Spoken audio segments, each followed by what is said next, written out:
फडणीस घाबरलातोय या 30 वर्षाच्या तरण्या बांड पोराला. तुम्ही घाबरणार बी, कारण तुम्हाला सत्य पचत नाही आणि सत्य ऐकून घ्यायची तुमची ताकद नाही. मग तुम्ही प्रशासनाकडून खोटे गुन्हे दाखल करणार, प्रशासकीय दबाव आणणार, तुमचे सो कॉल्ड गुंड कार्यकर्ते माझ्या अंगावर सोडणार, मारायच्या धमक्या देणार, उचलून घेऊन जायच्या धमक्या देणार, तोंड बंद करायच्या धमक्या देणार. फडणीस असं नसतंय राव, राजकारण आहे हे. हा, तुम्ही तोंड बंद करायचा प्रयत्न केला म्हणजे माझं तोंड बंद होईल असं वाटलं का? अरे छत्रपती शिवरायांचा मावळा आहे मी. डॉक्टर बाबासाहेब आंबेडकरांचं संविधान रोज वाचतो.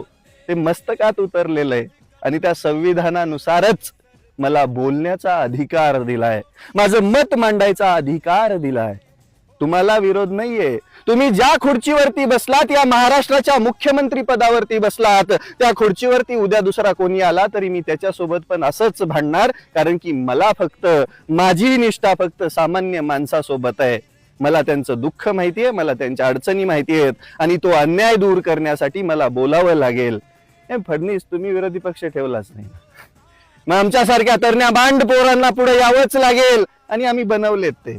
मी जेव्हा बोलायला सुरुवात केली त्या 6 महिन्यात तुम्ही काय काय त्रास दिलाय मला माहिती आहे, पण त्याच्यानंतर आज शेतकऱ्यांची 5-10 हजार पोरं व्हिडिओ बनवतायत, टाकतायत, त्या प्रत्येकाला दाबणार का तुम्ही? आणि माझ्यावर कितीही गुन्हे दाखल करा, हो कितीही करा, काही फरक नाही पडणार, कारण की माझा आवाज सत्याचा आहे आणि माझा आदर्श शहीद ए आजम भगतसिंग आहेत. त्यामुळे मी कायम म्हणणार काय माहितीये, भारत माता की जय, इन्कलाब जिंदाबाद.